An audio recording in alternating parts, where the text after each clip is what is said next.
Hola a todos y bienvenidos a un nuevo episodio de los martes de Open Innovation, martes de innovación abierta.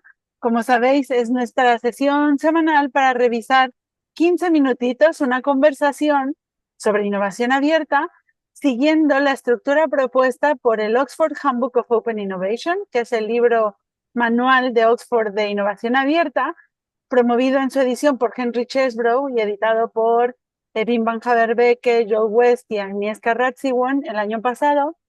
Y como sabéis, todos los jueves revisamos con los autores directamente en inglés y los martes revisamos también con casos reales del mundo hispanoparlante. Mi nombre es Marisol Menéndez, soy CEO y fundadora de Ilacatu, una empresa dedicada a innovación abierta y orquestación de ecosistemas, y The WIT, que es una red de mujeres líderes. Como veis, mi vida es la innovación abierta y los ecosistemas, así que es un honor y un privilegio poder tener esta oportunidad de conversar. Y más aún cuando se dan los astros maravillosos de que nuestros autores hablan en castellano y tienen disposición para hablar con nosotros. Así que hoy doy la bienvenida, esta vez en castellano, a nuestro querido Esteve Almiral. Esteve, ¿cómo estás? Bienvenido. Muchísimas gracias, Marisol, por tenerme aquí. Es un placer poder hacer un podcast en español, porque llevamos ya muchos en inglés y en otras lenguas, y hombre, está también muy bien poder hacerlo en español, claro. Hacerlo en español y hablar de los temas que nos apasionan, ¿no? Que Claro. en este camino lo tenemos en común. Y oye, Esteve, pues vamos a comenzar. A mí siempre me gusta comenzar conociendo a la persona que está conectada. Mm. Entonces, te quería preguntar, por favor, si te puedes presentar, que nos cuentes qué haces, a qué te dedicas, dónde vives y, bueno, un poco sobre ti. Bueno, yo soy Esteban Almirall, yo vivo en Barcelona, soy profesor ordinario, se llama el equivalente a catedrático en ESADE, doy temas de innovación y de inteligencia artificial. En mi mundo he estado siempre, durante toda mi vida, a lo largo entre estos dos caminos, ¿no? En el camino de la inteligencia artificial, los sistemas, information systems, etcétera, etcétera. Ahí he trabajado mucho en la privada, he trabajado mucho en consultoría, etcétera. Y por otro lado, en la innovación, ¿no? Y hay una parte de la innovación, obviamente de la innovación abierta, ¿cómo va a ser si no la innovación estos días? Pero hay una parte de la innovación muy interesante para mí, que ha sido la innovación en el sector público, especialmente en ciudades. Dirás, ¿por qué en ciudades? Hombre, las ciudades están más cercanas, se mueven más, tienen casos más concretos, más llamativos, más que se acercan a la vida de los ciudadanos. Y por eso esta parte de Smart Cities, innovación abierta, he dedicado mucho tiempo de mi vida y sigo en ella. Hay mucho futuro y muchas cosas que aprender y que suceden en las ciudades.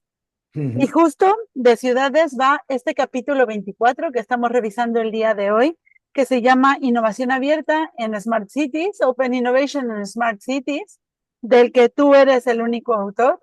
Ujú. Este es el primer capítulo de la parte 5 del libro que se llama Implicaciones para la política pública de la innovación abierta. Muy interesante que venimos de un bloque que era hablar de formas de innovación abierta en red, ¿vale? Y hemos hablado de todas estas conexiones y digamos que un sistema máximo de trabajo en red es en las ciudades y por eso es que a mí me encanta que este sea el primer capítulo de la siguiente sección. Ujú. Siempre me gusta preguntar cómo es que este capítulo, tú pensaste que este era un buen contenido para este libro y que haya llegado este capítulo a este libro. Bueno, yo en innovación abierta, una de las cosas que más he hecho como dos cosas, ¿no? Yo soy innovation y toda esta parte, pero una de las cosas que más he hecho es innovación abierta en ciudades, en el sector público. Y lo he hecho a base de proyectos europeos, dirigí varios proyectos europeos, Open Cities, dirigí también Commons for Europe, Agents SDK, City SDK, etcétera. Dirigí varios, colaboré en muchísimos, he colaborado en este lado del Atlántico, obviamente, en Smart City Expo y todas estas cosas, pero también en el otro lado del Atlántico he hecho cosas con Code for America y este tipo de cosas, con el Banco Mundial, en Latinoamérica, con el Banco Iberoamericano de Desarrollo y también en Asia, en Taiwán, en cosas de Enol, de Living Labs en Taiwán, etcétera, ¿no? Entonces, este es un espacio en donde yo he trabajado muchísimo durante muchos años, ¿no? Y es un espacio además que hoy en día pues sigue movido y sigue haciendo cosas y sigue habiendo cosas desde otra óptica muy diferente de la que veíamos antes, pero que dará mucho de hablar, ¿no? Y por eso he escrito el capítulo, pues, refleja un poco lo que hicimos durante cerca de 10 años o algo más de innovación abierta en ciudades a lo largo del mundo, no solo en Europa, sino también en América y también en Asia. Interesante. Y entonces, ¿de qué va el libro? Vamos a abrir ese melón. ¿De qué va este capítulo? Bueno, este capítulo explica esta historia de los 10 años, que es una historia diferente. Hoy en día habría otros ejemplos, pero bueno, explica esta historia en donde yo participé mucho, ¿no? Y la explica a partir de cómo se organizó la innovación abierta en ciudades en un momento en donde se abría todo el tema de, por un lado, sensores, es decir, cómo conectar la ciudad con los sensores, y por otro lado, la participación ciudadana. En ese tiempo, la participación ciudadana y la organización de participación ciudadana en organizaciones de tipo de Code for America, etcétera, es decir, organizaciones grassroots que se intentaban involucrar con los ayuntamientos, era algo muy importante, ¿no? Son dos tipos de innovación abierta diferentes, especialmente por la estructura de la policy, ¿no? Es decir, la policy habitual en ciudades está acostumbrada a hacer contratos donde hace unos pliegos y entonces ahí se presentan unas ternas, etcétera. Claro, nada de todo esto encaja. Ahí, ¿no? Cuando tú haces, yo qué sé, por ejemplo, tienes un Code for America, aquí hicimos Code for Europe, que es una organización de voluntarios que trabajan en proyectos de programación para ciudades y tal. Bueno, pues eso no tiene mucho sentido hacer un pliego. El funcionamiento tiene que ser diferente, ¿no? O quieres hacer, lo que sé, la app más conocida con sus múltiples versiones a lo largo del mundo de toda esa época fue el equivalente a Fix My Street, que es donde tú encuentras un problema que hay en la ciudad y entonces el ciudadano va, pone ese problema y entonces a partir de ahí se abre un mecanismo para arreglar ese problema, nuevamente problemas en calles, socavones, etcétera, y después le envían una foto de cómo se ha arreglado, etcétera, etcétera. Este tipo de cosas de participación ciudadana, que ha habido miles de variantes. Una muy divertida en Boston, hicieron muchas cosas estas, ¿no? Una muy divertida era adopta un hydrant, los hidratantes que tienen en Boston para los bomberos, ¿no?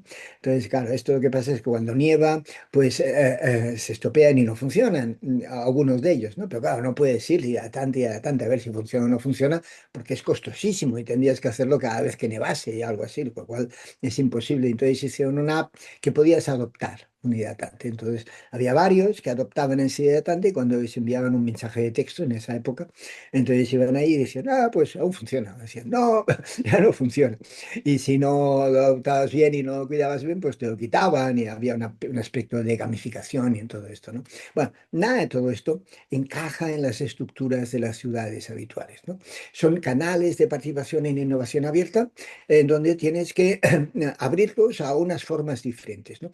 Y esto fue una de las partes más interesantes, no tanto los ejemplos concretos, centrado en ciudadanos, organizaciones, cómo esto cambia la organización de las ciudades para abrir toda esta parte de innovación, que a veces es pequeña y a veces es más grande, porque también hay proyectos con universidades, etcétera, que tienen un ámbito superior, pero muchas veces son pequeñas. Entonces, abren todo esto a todo un conjunto de actores.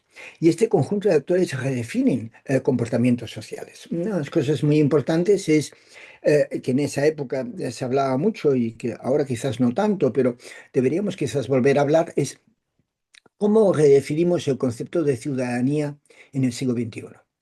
Es decir, ciudadanía, pues antes tú te encargabas de las calles y las limpiabas y ciudadanía quería decir cosas muy concretas, ¿no? Y después ciudadanía se convirtió en pagar impuestos y en votar una vez en cuando y poca cosa más, ¿no? Claro, ahí perdimos mucho. Ahí perdemos mucho en todo concepto de ciudadanía, grupo, involucración, en las políticas locales, etcétera, etcétera, ¿no? Estas nuevas tecnologías permitían redefinir este concepto, ¿no? Hacer que la ciudad no fuese algo tan lejano al ciudadano, sino que pudiese presentar propuestas o pudiese decir, oye, esto no me gusta, o pudiese hacer cosas que hasta ese momento no se podían, ¿no?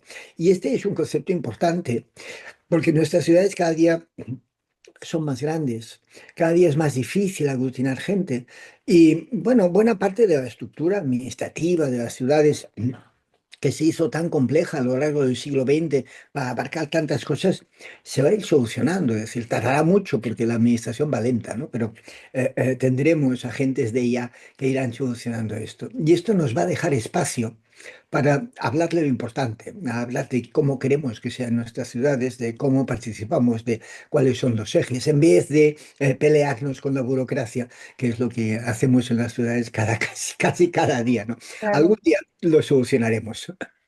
O sea, me parece muy interesante todo lo que has comentado, ¿no? Primero me quedo con que se aprende una nueva forma de relacionarse y esto es uno de los atributos de la innovación abierta que a mí más me admira, ¿no? Porque en el fondo al establecer estas colaboraciones para cruzar fronteras organizacionales, se generan dinámicas que alteran el orden de lo que hasta ahora hemos hecho, ¿no? En nuestras eras industriales, pero también hay que estar dispuestos y listos para generar las dinámicas de continuidad de estas nuevas relaciones, auxiliados por la nueva tecnología, como bien apuntabas, y también poniendo de relevancia los lazos de las personas, ¿no?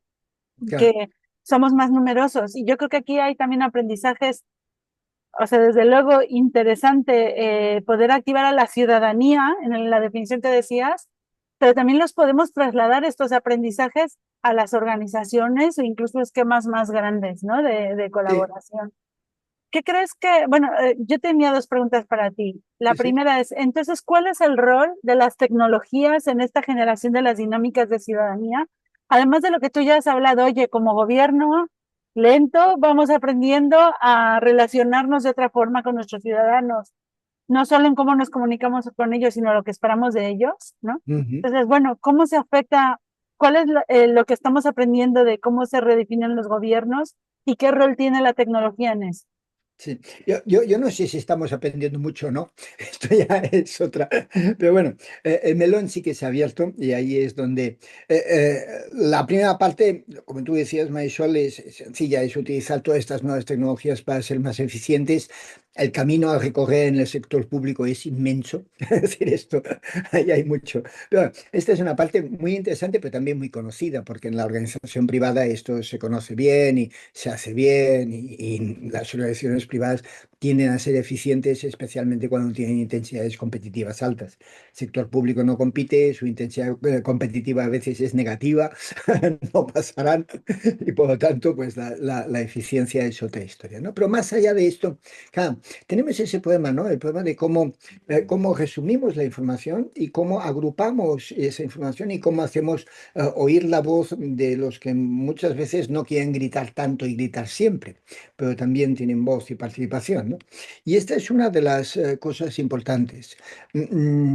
Probamos muchas cosas, la verdad no aún no nos ha funcionado ninguna. Yo creo que la inteligencia artificial ahí abre un camino hacia hacer evolucionar la democracia hacia otras formas. Es decir, hasta ahora la única forma era la representación. Es decir, tenías que elegir un representante que después un poco hacía lo que quería, porque era imposible que todos los ciudadanos pues, participasen, etcétera, etcétera. Y a partir de estos representantes escogían a otros representantes que escogían a otros representantes y al final pues tenías gente que representaba un tercer, cuarto nivel y ya no tiene el mismo feedback de antes, ¿no? Entonces, esto es lo que hemos socialmente ha funcionado hasta ahora. Ahora la inteligencia artificial nos abre nuevas maneras de gestionar estas cosas, ¿no? Yo creo que ahí veremos cosas interesantes en el tiempo. No empezarán en lo público, empezarán en lo privado, empezarán en resumir reuniones, empezarán en resumir o poner en común ideas de muchos grupos, de organizaciones dispersos, grandes y tal, y de ahí quizás se trasladan a lo público, ¿no? Pero eso es una historia, ¿no? Y después una historia muy importante también es los canales de participación en lo público de que tú decías, ¿no? Es decir, tienes ideas desde fuera, vale, hay algunas formas de colaboración muy conocidas. Compras la empresa, haces una patente, bah, todo esto es muy conocido, tiene casi 200 años, ¿no? Pero claro, cuando te encuentras con organizaciones como Code for America o organizaciones non-profit, etcétera, etcétera, no hay patente que comprar. No hay organización, es decir, las formas de colaboración tienen que ser totalmente diferentes, ¿no? Y esto pasa no solo en lo público, sino también en lo privado. En lo privado quieres encontrarte con los usuarios y quieres que sus usuarios den sus opiniones y puedan permitir avanzar la innovación, a veces pequeña, a veces grande, de los productos y servicios con los que te encuentras, ¿no? Y estos canales no pueden ser los tradicionales de IP, comprarla, porque simplemente esto no sirve, ¿no? Ahí se ha avanzado bastante en la empresa privada, más allá de los focus groups de los 50, y ahí sí que hay temas más interesantes. El problema es el reward que normalmente tienen estos grupos, es decir, cómo hacer efectivo un reward y el engagement, es decir, si estos grupos tienen que dedicar X tiempo, pues cómo esto funciona, ¿no? Estos son dos problemas que aún no sabemos muy bien cómo solucionar. En las non-profit, como Code for America, tuvieron una solución, en lo privado. Pero hay experimentos muy interesantes, especialmente en Asia. En Asia hay experimentos muy interesantes porque en Asia todo el tema de venture, eh, de corporate venture es un tema muy importante, más que el de startups, y por lo tanto engancharse con usuarios y tal es un tema muy importante. Y ahí veremos muchas cosas. Yo estoy convencido que en esos dos ámbitos veremos muchas cosas, ¿no? Donde veremos, sí, donde veremos más cosas es, para ponerlo un poco en clave actual, ¿no? Ahora todo esto de la innovación en ciudades ha cambiado. Es decir, antes, en la época que escribe el capítulo, la innovación en ciudades es una innovación que viene mucho de los ciudadanos y se pasa a las ciudades y tal, ¿no? Y que viene mucho del gobierno, es decir, el gobierno, la administración quiere iniciar el proyecto X, Y y Z y tal, y por lo tanto lo pone, ¿no? Y ahora estamos viendo que la innovación en ciudades viene de sistemas autoconducidos. Los líderes de sistemas autoconducidos son privados. Es Waymo, es Tesla, es Baidu, son privados, no tienen nada que ver. Las organizaciones, el gobierno, las organizaciones locales están años luz de todo esto. Esto probablemente lo va a cambiar todo, porque la movilidad es algo muy importante de las ciudades, ocupa muchísimo espacio urbano, ocupa muchísimo tiempo, define mucho la ciudad, etcétera, etcétera.